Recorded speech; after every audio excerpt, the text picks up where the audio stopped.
I didn't even know how people start shooting. So rolling, I didn't know the word rolling. I was like, oh, is it started?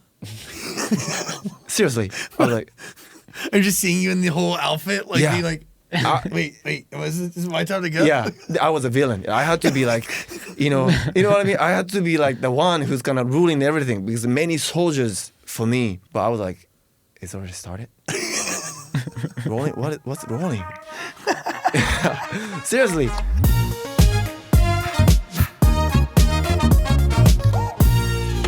Hi, beautiful human. I'm Zach. That's Dan. And we welcome Miyavi to the studio. Hey, thanks for having me. Thank you. Very multifaceted, but let's start back at the beginning. Did you really want to become a soccer player? Yes. I mean, I was I was a captain in the local team. And I went to the youth team or the professional one in Japan. So I was really, really serious to become a soccer player, but I got injured. My dad was a coach, like in a team. So yeah. Can you describe what it's like to be injured when you really think, like in that moment, like your hopes, your But dreams, you know what? your whole life is tied up in that? Yeah, but to be honest, at that moment I got injured, I was, relieved. Like then I don't have to keep chasing the soccer ball, because after I went to the professional one, it was really tough. Like I got traumatized because it's, the place we were practicing was far away from my home.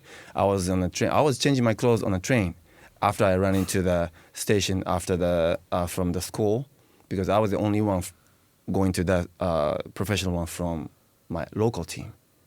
So in the local team, I was the captain. I was doing fine, doing my thing. But after I got to the professional one, of course, the level was really, high, and then the situation was really tough. And then when I got to the ground, the practice already started. So I was really, really, having a hard time. I lost my friends at the school from the local, team. Yeah. Because, so I was really, really having a hard time. And then when I got injured, I was like, oh, I don't have to go. And then I was really shocked by that feeling, because I loved playing soccer. I was playing, soccer in the morning, in the lunch break or after school. But at that moment, I was like, hey, I can't rest. I was really shocked by myself, like the way I felt. So, yeah. How did you make your way to the guitar? Right after that, I was just, started kind of hanging out with my friends, like doing that thing, like, on the street, like hanging out thing without aiming nothing. So I got lost, like, because by that time I was like chasing my dream to be a professional soccer player, but I got lost, and then I didn't feel comfortable on the, with my friends kind of hanging out on the street. But yeah, we just made a band. Let's make a band because we had time, So and then I picked up the bass first, because I thought bass is cooler, and then it was not as cool as I expected. So I picked up the guitar. So we just started playing the guitar. Yeah. But you use something typically used for a bass. You use a technique on a guitar, like you slap it. So I started playing the guitar like with the really, typical basics kind of style, like with a pick and then kind of blues chord. Like I was, learning kind of Motown songs, like the Rachels, like the three chords, like punk, But after that, I figured out, I was just, as a guitarist, I just wanted to find something kind of a little distinct from other guitarists like Eric Clapton or B.B. King or Jimi Hendrix, or there are many, many great guitarists from the Western world. So I was like, there's something that I can kind of find. And then I learned kind of slapping technique from Louis Johnson or Larry Graham or Marcus Miller, kind of chopper bass players. I wanted to have it on my guitar, so that I thought I was able to find the kind of sound like a shamisen is the Japanese tradition. Yes. You know that? You know what it is? Yeah. It is it's a traditional instrument. Yeah. Right? So I wanted to kind of have that kind of distinct sound on the guitar as a Japanese, because I can't play like Jimi Hendrix or Stevie Ray Vaughan. So I was like, I want to have that kind of bang, bang sound on the guitar. And then especially, I personally think Japanese people are good at like putting a strong energy into the one moment, like a sumo battle or karate or iai, or because I think we might be the only kind of people on the planet could be like do the music without the pre-count. Oh, interesting. Yeah, you know, of course, in 1, 2, 3, down, then, you know, always we have that kind of pre-count. But, you know, those Japanese culture, like, ha, dun, ha, dun, that's not the beat, more like a impact. And Yeah. It's an emotional feeling. Yeah. So I wanted to have that kind of impact with playing the guitar. So that's why I started slapping the strings on the guitar. So, yeah.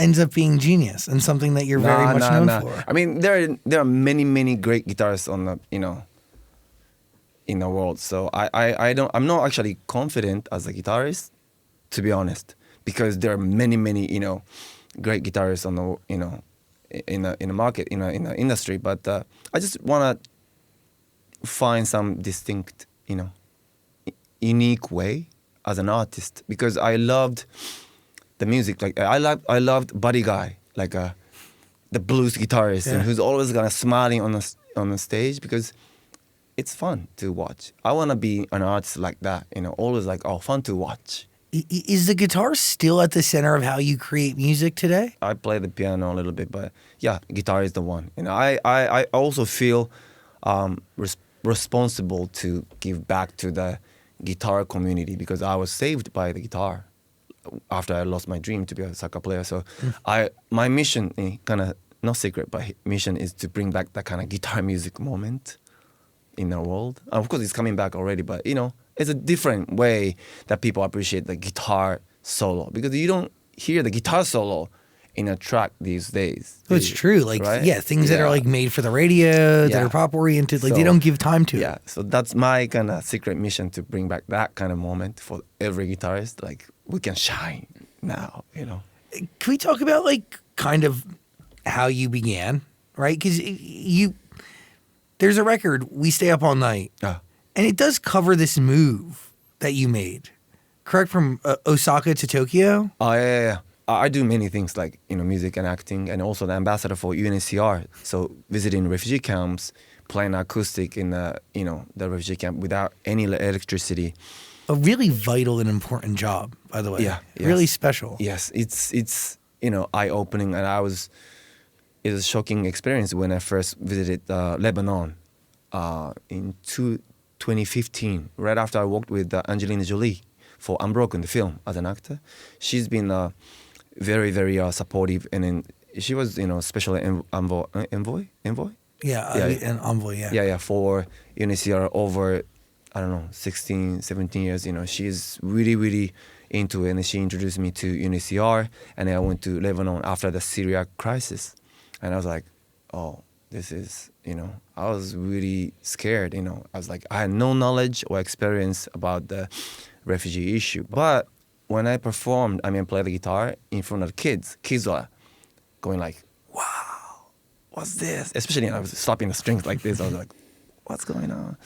So at that moment, I just decided to, you know, commit to do, you know, something that I could do. You know, I realized, you know, we have something we can do with music.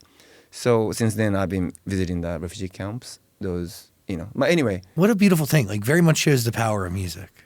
That's one of the reasons why we love music, and, you know, the power of music we witness. And, it's not easy, to be honest. Even as an ambassador, I feel like, sometimes it's really hard. And then now it's not getting better and getting worse and worse. So it's really tough. But, you know, we got to do what we can do. So, yeah. But anyway, so as an artist, kind of trying to be a one who kind of, you know, bring a positive vibes with music, even if like the world, especially in the industry, that more like kind of cool, like a Gen Z, you know. It's not cool to be like passionate or do a lot. But for me, it's like, you know, I grew up in that kind of generation, and I want to bring that, you know, energy and positivity. Yeah. So I've been doing that. But for this album, I just realized, you know, hey, but I can portray the negative side or dark side, especially, some, traumatizing like experience or, whatever I was afraid when I was a kid. So that's the kind of lyrics about We Stay Up All Night. When I was a kid, I was struggling. But, when I was hanging with my people, I felt, of course, stronger. So that's what people feel when, we go to a concert. We're not alone. We just,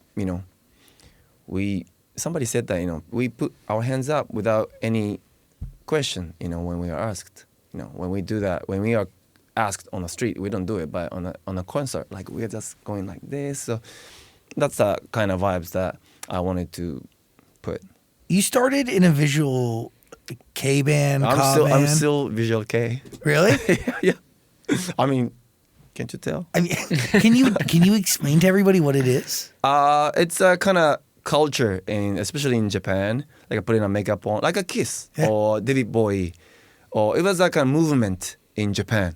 So many bands, to be honest, before K-pop happened. And the visual K was pretty, popular. I mean, still there's strong fan base, all over the world. But is it just how somebody looks, or is it based on the music they play as well? It's it's a many different kinds of music styles that industry, but it's kind of similar, Yeah, it's really but it's really unique. It's like it's beautiful. Yeah. I mean, same as K-pop, True. You can kind of, I don't like categorizing, but you can imagine what kind of music they do. But when you closely just listen to the music, there are many different kinds of styles. So that kind of thing, basically just putting a makeup on and kind of going crazy on the stage. Yeah. So is that the first band you end up doing? Yeah, when I was 17 years old. Post soccer with your friends. Yeah, because I was playing soccer and then I started playing the guitar, and I got a friend 2 years older than me. He taught me many things, like T-Rex, David Bowie. He was like my mentor, Osaka.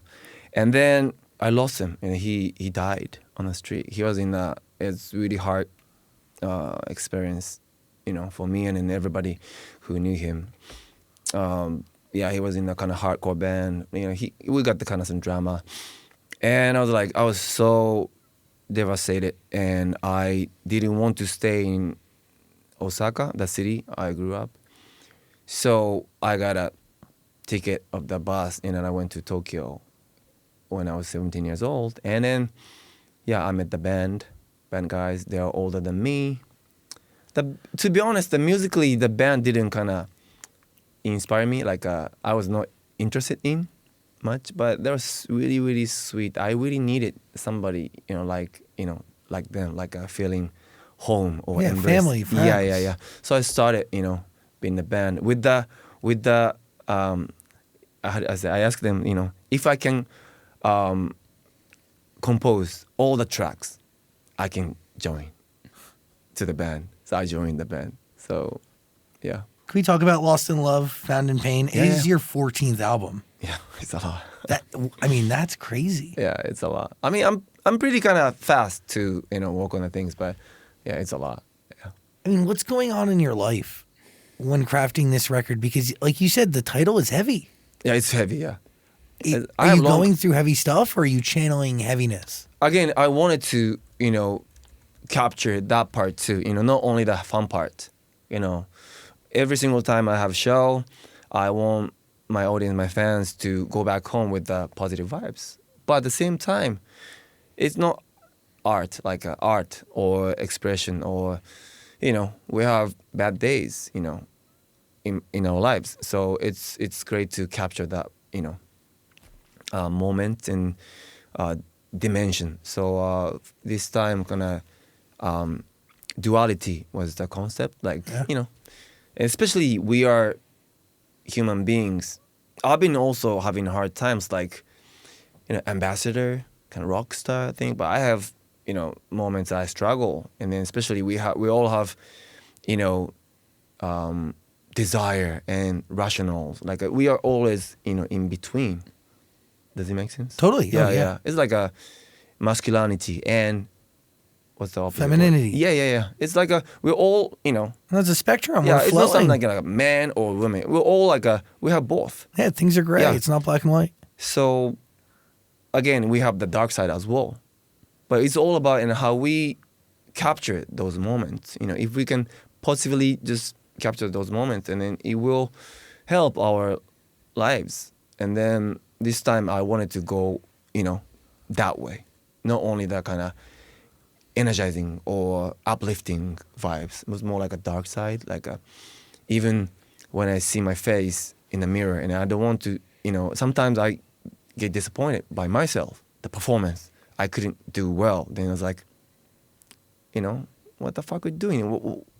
I hate myself, even this morning after I wake up, I was like, hey, am I doing right?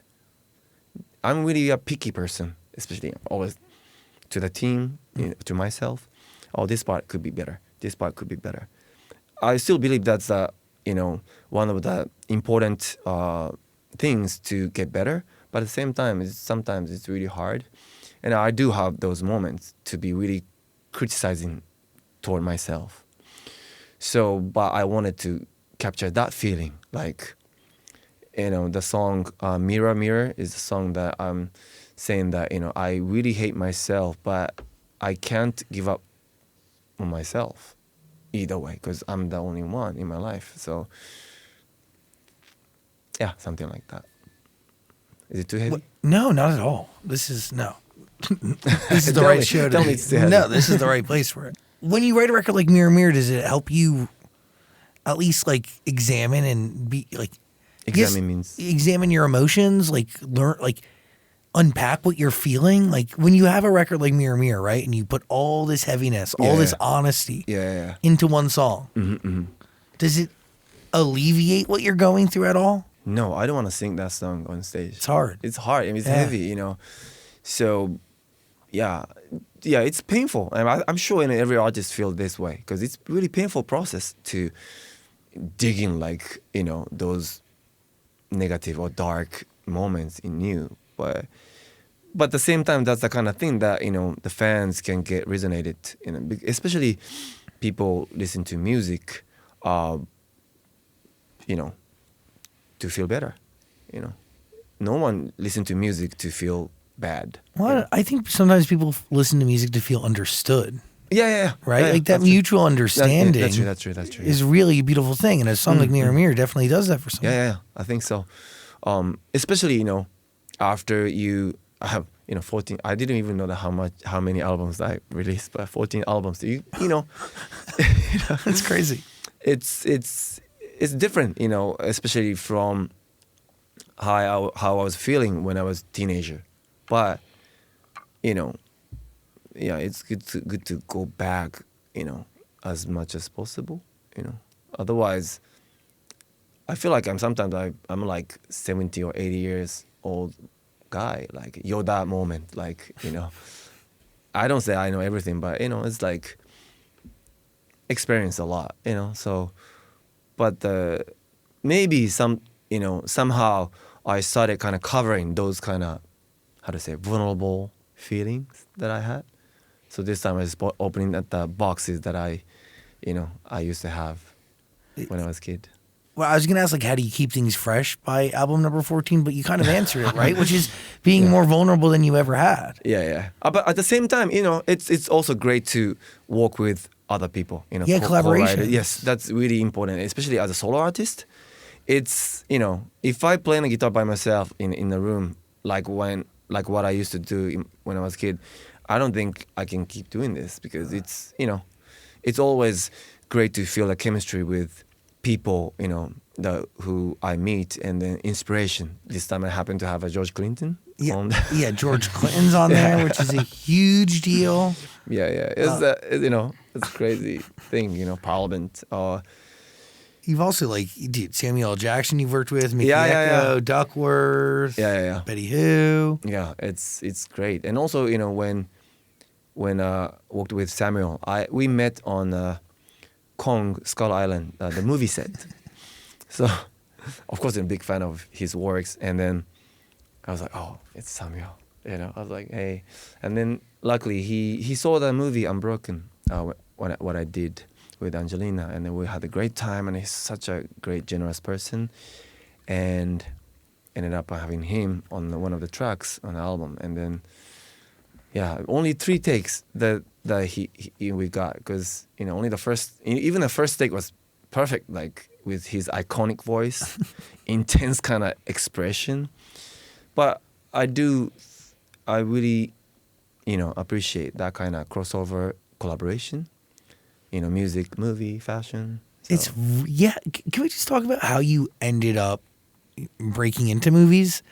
Because you had only been speaking English for around a decade. Yeah. I mean, you don't know how nervous I was, when I did that movie. Yeah, I can't even imagine. Yeah, in English. And they threw me to the red carpet to promote that movie.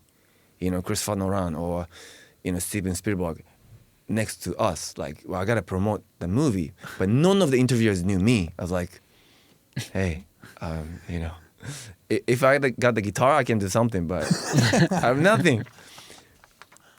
Yeah, even the group interview with other actors, I was able to, work with the great actor, Jack O'Connell, the main actor for Unbroken. But his accent was so strong. It was really horrible to me. It was like, I was not able to understand even one word he was saying. But Angelina was a special, it's crazy person. Yeah, she opened up the door for me, taught me a lot, and then it's an excellent director, because she knows how we feel on set, as an actor. And then, but I wasn't sure if I was able to do this role. I mean, the role in Unbroken, because it's about World War II and the Japanese soldier beating up the American guy, and then really controversial. And then I got some backlash from the Japanese people as well. And I was planning to have my world tour, but I had to postpone everything for this shoot. But, Angelina Jolie, she was really serious about it too. I was like, then let's do it. And I wanted to kind of dive in. And then, it was fun to be a villain, bad guy on the movie set. I mean, to take on a movie role, but also from that moment on to have a whole new life in LA. Yeah. It's a whirlwind. Yeah, I didn't even know how long you gotta wait in the DMV. I didn't even know what to do at that moment. And they even went to, going to the Nashville, having a writing session with people, but I was struggling. And then even I was trained by Universal Pictures. Like, they sent me to the kind of, English coach, because I can't mess up. When I did the Ellen show or some red carpet interview, I can't, mess up. So I was trained like how I speak, like English. Yeah. Yeah, because English is not my first language. So yeah, even now, I'm nervous, especially on the radio show. I speak things, because in Japanese I can be more funnier, but in English it's not easy. You're doing great. Thank you. When you're thinking in your brain, is it in English or in Japanese? This is Chinese. I'm learning Chinese right now. Oh, so it's in Chinese. Yeah. Cool. So everything on my phone, Chinese. Really? I did that, when I started studying English when I was 25 years old. I changed everything into English. It's not the talent or skill. It's about how much commitment you determine. So I started dating with my wife. She's from Hawaii. That's so cool. That's my first word, and can you be my English teacher? And she became. Now my daughters are my English teacher, but it worked. How has being a dad changed the way you create music? A lot, because you gotta be good, especially the positive for the future, because they are the extension of my DNA, our DNA from our ancestors. So we gotta be responsible for the future they are living in. So that's why ambassador work is really important, to show them whatever you got, whatever the talent you got, you can use it for the community or society or environment. So you gotta become a better person. We all parents learn from kids, because we see ourselves in our kids, and then the way they walk, the way they think, the way they make a mistake, and we know we can predict, oh, you're gonna make a mistake, but sometimes we can't say that because they need to make a mistake by themselves, and that so that they can learn. But you really gotta. It's really hard. It's really hard. Not only physically, like mentally too. You can't support 100% because how to say pulling off like. Oh yeah. Yeah, is also a big part of. How they learn. How? It's how they learn, right? Like, Yeah. You got to let them make the mistake on their own. But we want to support. Oh man, this way. So, but it's good. I'm more like a strict side in our family. My wife is more like embracing Hawaii, aloha kind of vibes. So I'm more like, come on, let's do it. I'm half Korean, so I know what to do. Let's go. Do this. Yeah. Broken Fantasy. Yes. Is that record about kind of the ripple effect of becoming an actor and moving here to LA? I got lost in LA. Easy to do. Yeah, it's. I think so many people feel this way too, because this city is very, very fascinating, and so many things are happening, especially the place. And few places in the world like music and movie exist together, and so many powerful people live. And then, but at the same time, I feel it's like a desert. Like things, people talk, but evaporates. Like, whew, whew, whew. I was like, oh, LA. Everything happens here. But in the end, you gotta stand on your feet, and then you gotta see reality. Like especially now, the fantasy is gone. But still, as an artist, we are responsible to keep kind of showing the fantasy, like a positivity. That's what I felt during COVID. Like even if hopeless, but we say there's a hope with music. And then, but yeah, in this song, I put the kind of, the feeling that I got, after I came to LA. And then I was like, it's like a dream. And then kind of some lady like is always like, treat me well, only when she loves me. Like a dream is like that too, Yeah, it feels good, but all of a sudden it kind of flips around, and I feel, oh, where does it go? Where is it gone? Like, where am I now? I get lost, and then no one is here to help yourself. Is it in that moment that you go back to music in a heavier way? In the end, it's all on your, ability and passion, and how strong you can believe in yourself and team. So, yeah, I still struggle, after I released in the 14th album, You're human. Yeah. But it's good to be back in LA, And by the way, like, you have a beautiful family. Like, everything, you do things for a different reason now, Yeah, families, and I really, really appreciate, my wife, Melody's support. And, sometimes, during COVID in Japan, because we moved back to Japan before COVID, because the Olympics are supposed to happen. I got some kind of dad award, like, because we were doing a family band during COVID. Oh, that's fun. Doing a live streaming on Instagram or other platforms, because everyone was kind of anxious,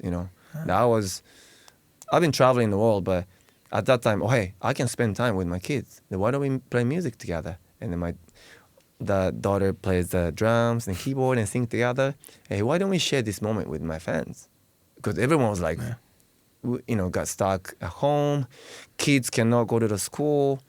So and then we were doing that, streaming thing. And then I got that award because, it looks great as a dad.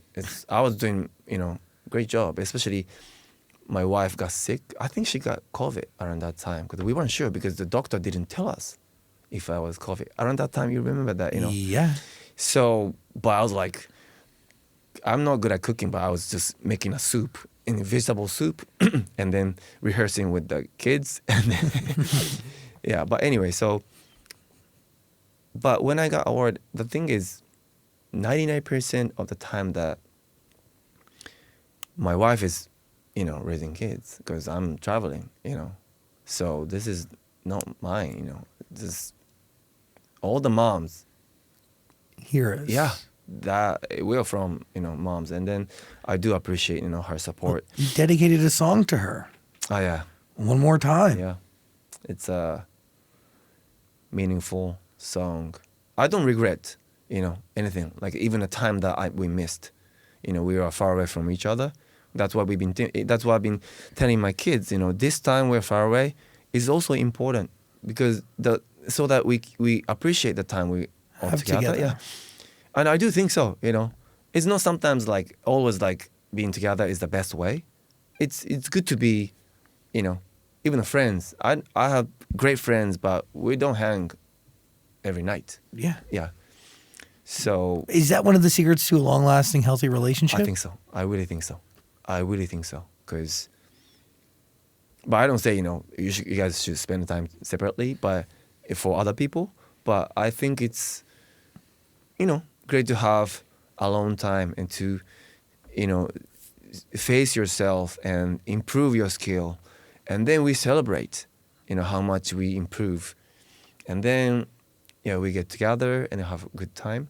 Same, you know, friendship and partnership, and then, yeah, family, you know, relationship. What was it like sharing One More Time with Melody for the first time? It's really precious, you know, to every single couple has different, you know, relationship, and then many ways. But at the same time, it's really precious to have a partner who says, you know, okay with anything, you know, anywhere to live. You know, I was like, hey, what if I say, if I started saying that I want to live in where, like a middle of nowhere, like, you know, countryside. She said, okay, I'm cool. What do you want to eat tonight? Well, I'm cool with anything. Like, you know.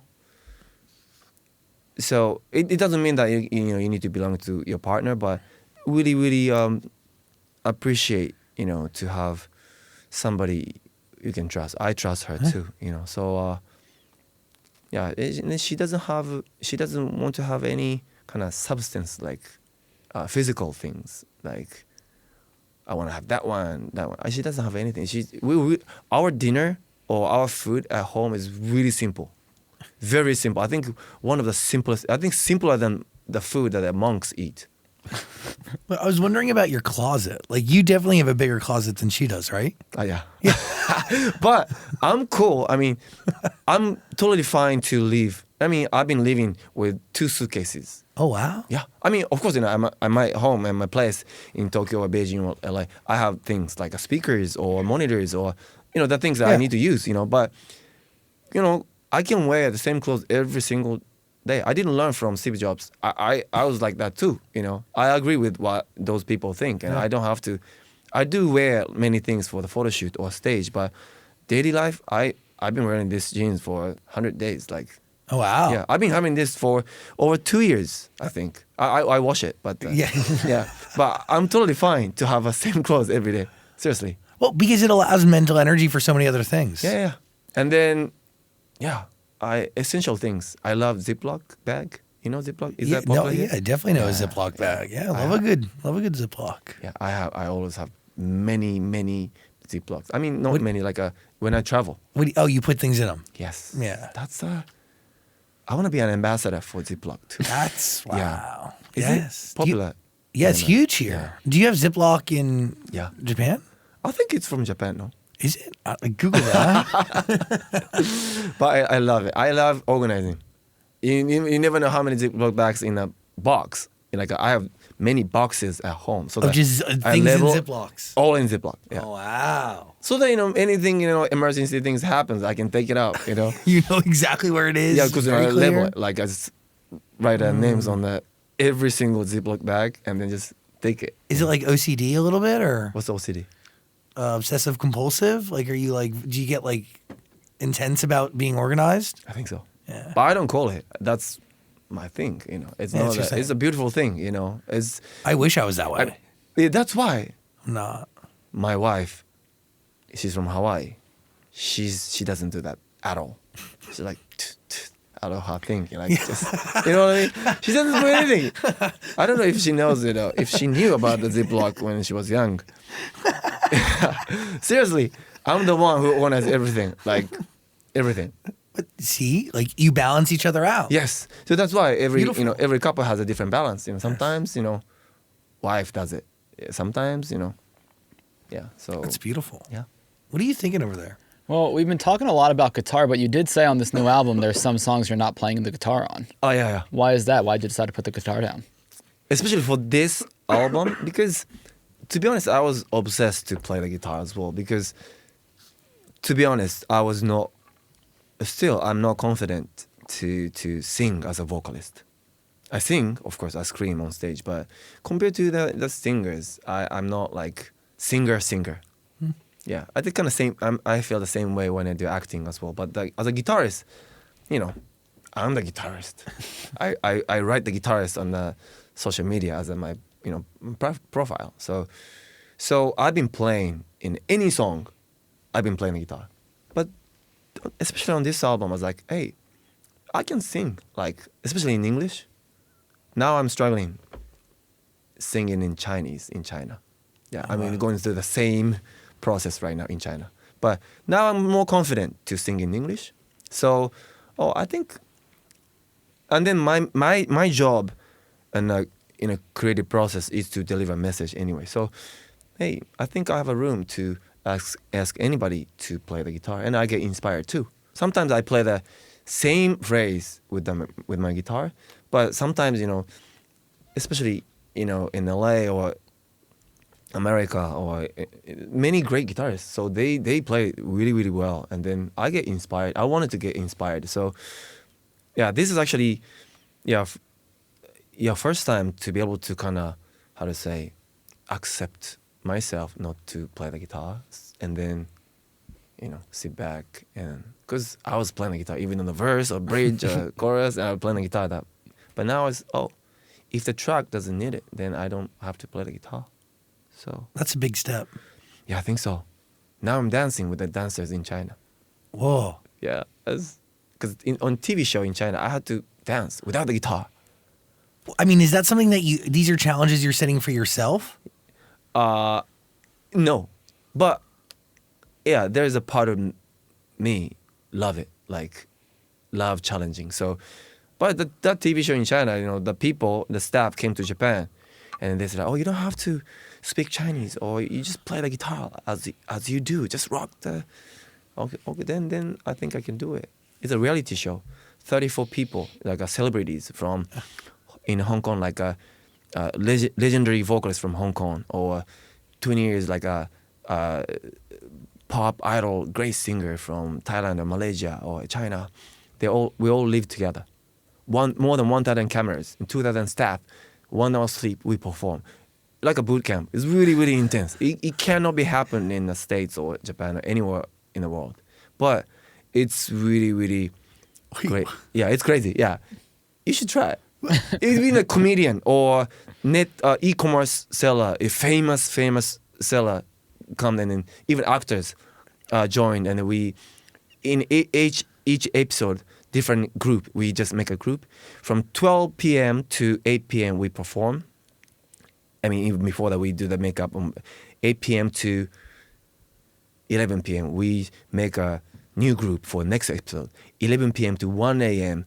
we just choose the song for the next episode. And 1 a.m. to 3 a.m. we do an interview for the episode. And then next day, the staff works so hard. I was really impressed at how hard the staff works. So that's why I didn't even complain, because they work hard and we do our best. And then that experience gave me to keep performing, because before that experience, I was thinking to not retiring, but stop performing much, because, more producing or acting. Or I brought my sake. I'm making sake in Kyoto for you. Yeah, for you guys. Oh, cool. Yeah. So, many things, at the same time. So I'm kind of thinking to less performing, but thanks to that performance, that opportunity, I was like, hey, I can do more as a performer. And That's amazing. Yeah. That's really cool. Yeah. The third episode, they started saying that. I mean, first episode, you said that I had to sing in Chinese for the first episode, and I was like, "Your Chinese is not good." I was like, well, "Of course, you guys told me that I don't know how to sing." And then third episode, the stage director, amazing, like a genius stage director. She told me, "I think you perform without the guitar." What? Yeah, I had to dance in the rain on the mud with the group, like with the dancers. They're gonna 20, 30, I don't know, more than that. Dancers like dancing like a musical thing. I was like, really? I did it. And we won. Our team won, actually. That's amazing. Yeah, I was like, oh, I can do this. Yeah, like in that moment, you prove to yourself that you really can take on anything. Yeah. That's what I said. The commitment and concentration. Because on that show, I was able to do it. Because if I was not on that show, I couldn't do it. Because doing other things like actor things, and I had to change my baby's diaper too. But for that show, 100% Focused. yeah, you don't do that kind of thing, like even if you get paid, But I was like, this is a great opportunity and experience. I can't even buy it, even if I want. So I was like, let's take it. So I did it. So It's yeah. pretty cool. Yeah, Makes you a so- better performer. Makes you a better human being. Yeah, it's good to learn and get inspired. But that's why, this album, I was able to kind of, lay back and to let other great guitarists to play. And then I learned many things too. Zane Carney, the great guitarist who plays for many, many rock bands. Even tonight I'm going to see his performance with Force Other People. Oh, Yeah, so great guitarist. His guitar playing is amazing. I was like, oh, I can't play like this, So does acting come easy to you, or is it still a challenge? Because you just wrapped a movie with Jason Momoa Yeah. and David Bautista. it's getting easier. To be honest, I'm more confident. And then to be honest, like with great actors like Jason or Dave, I get inspired in how they act, how they behave on set, how they lead the team. And then now, I'm more confident to speak English, on set too.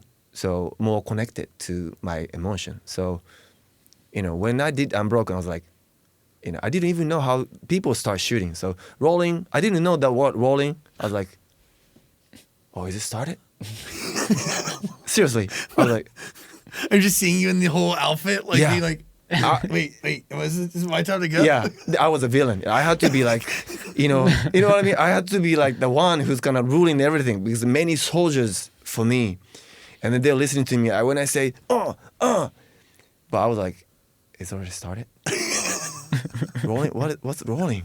Because to anybody, no one told me. Like no one told me about the rolling thing. Anyway, so I'm more confident these days. And then, yeah, this time we shot in New Zealand, and again, playing villain, bad guy. But yeah, very great experience, especially with action.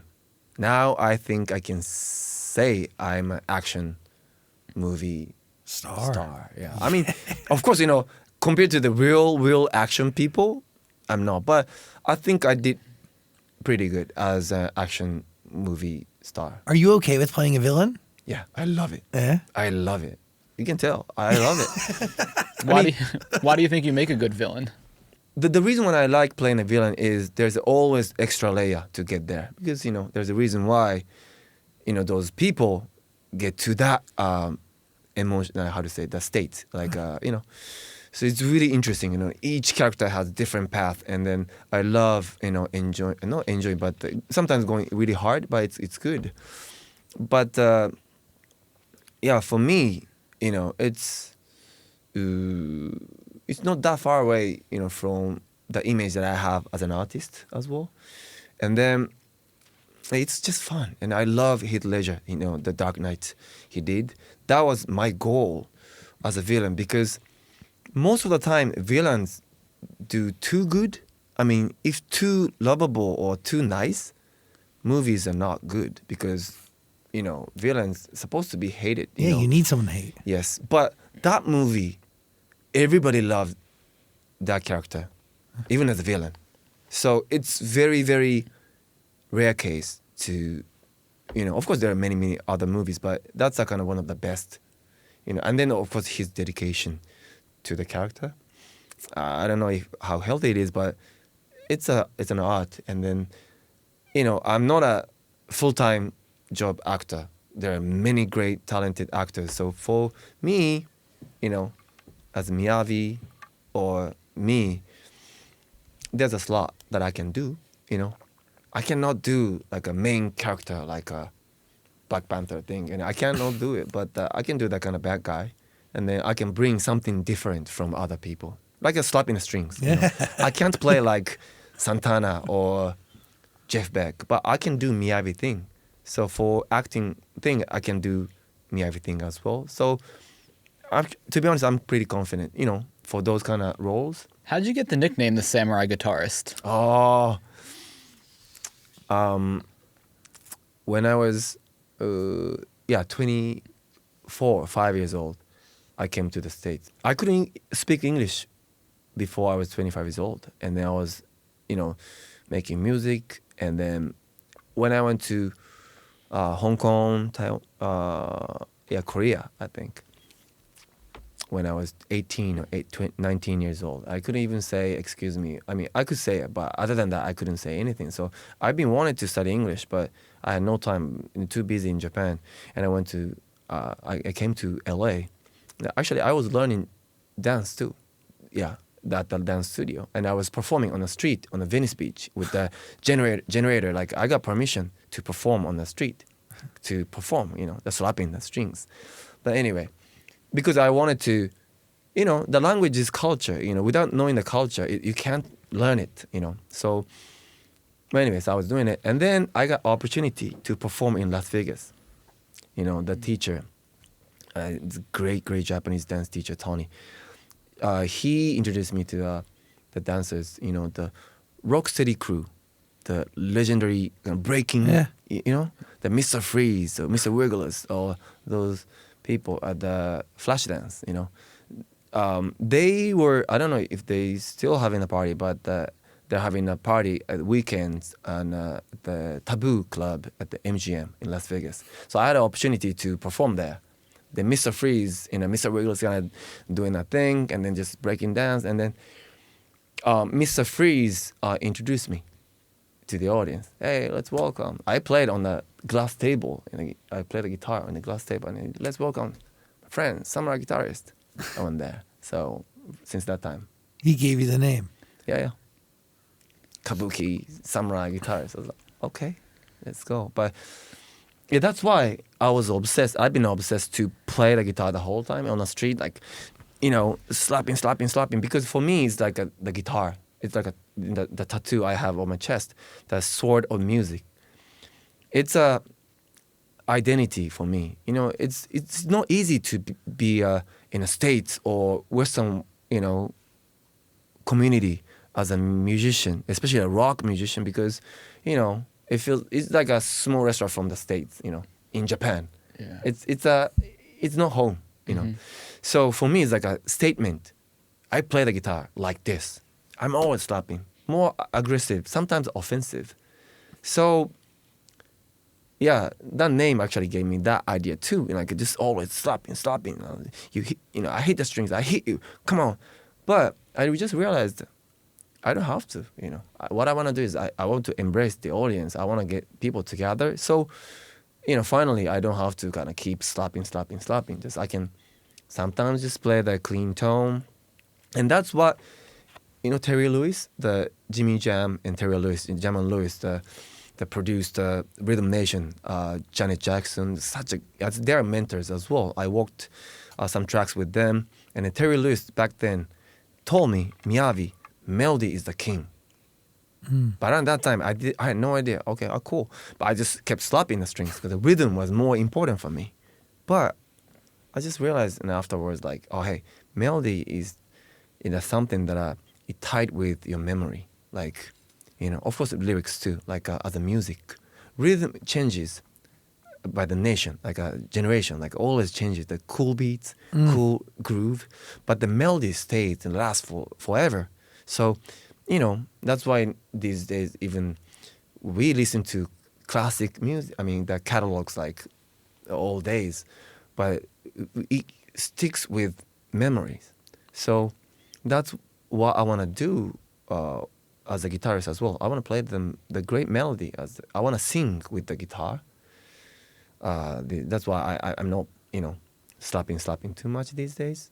But anyway, that's the way I got the name Samurai Guitarist.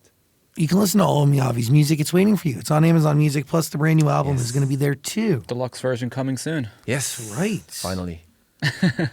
Big deal. I mean, 14 albums. It's a long. I'm doing this for a long time. I know it might be too long, but yeah, it's good. It's 2 good. decades. I know, but it's good to explore. I feel young, and even you see Mick Jagger, forever young. Yeah, like, you could be doing this forever. Yeah. You should be doing this forever. Yeah, I think so. Yeah, that's the happiest thing as a musician, to be able to play music, keep being on the stage. Yeah, and then again, even if the way people consume music is changed, but the power of music is the same. Still it changes people's life and then inspires people. So this year Grammys, many great young generation performance. I was blown away, by Benson. He's so Benson great. Boone. I was like, I think he's from some other planet. I agree, dude. You know what I mean? Just of course, Duality and Raya, Sabrina Carpenter is great acts, but Benson Boone, I was like, how? Because when I saw his performance, but more than that, when I saw his picture from that performance, when I was doing the You get the flips. the flips. Yeah. Did you see the picture that while he's doing the flips, he was looking at the camera. Yeah. When you see the athletes, like even me, like doing things, and the face is really awkward and weird. His face on point and looking at the camera while doing the flips. I was like, He's is an he icon. human? No, he's not human. Right? And he's only been singing for 5 years, Right? 6 years. And It's how stable he can sing after the flips. Like, oh yeah. But he's also been training himself. He's done more shows over the last 2 years than I think many other artists, and he flips numerous times every day. Yeah. Maybe, while singing. Yeah. He's clocked thousands of Yeah. hours doing that. That was like, wow. At that age. Yeah, he's exceptional. At that, I even get nervous, to rip up that suit and then just get on the, stage in front of those legendary Yeah, people. but that's where he's at today. Imagine where he's going to be at in 20 years. I know. Maybe he starts slapping the strings. No, that's your thing. Yeah, but anyway, so yeah, it's always great to be here to get inspired, by those great artists. Yeah. Can we talk about the sake you're making? Oh yeah. Okay, so this is your sake line. Mm-hmm. Very Yeah. cool. I've been working on that. Yeah, it's sparkling version. Yeah. Miyavi sake. So you have 2 different versions, non-sparkling. 4. 4. Yeah, standard, which is dining, and then also the light. It's more sweet. Yeah, and then this is a sparkling, and also premium, like a aged one. So, Amazing. I love sake and I love soju. I love both of them. yeah, soju. Soju is more like a shochu, like a distilled. Yes. This is 8% alcohol. It's a very healthy drunk. And Yeah. it's different than a normal alcohol. Yeah, I can bring the box next time. So Right? Yeah. I'll drink this weekend. Thank you very much. please. Yes. What are you thinking? Final thoughts. I think we covered a lot here. We did. Thanks for hanging out. Thank you so much. Your music's spectacular, and you really are one in a trillion. You're really unique. Your whole story is incredible, but also you're so deeply talented, on Thank so many you. different levels. It's really rare. It means a lot to me. Seriously, I'm, it's not easy again to be here as an artist. Yeah, so it's a lot. It's a lot. Thank you so much. Well, you're doing great. Thank you. Appreciate you very much. Please come back when you release more albums. We'll always be here. Yeah, maybe movie comes out. Yeah, next movie, come, please. Yeah, I tried to bring the Jason or Dave then. We're here. You're amazing. Miyavi, everybody. Thank you.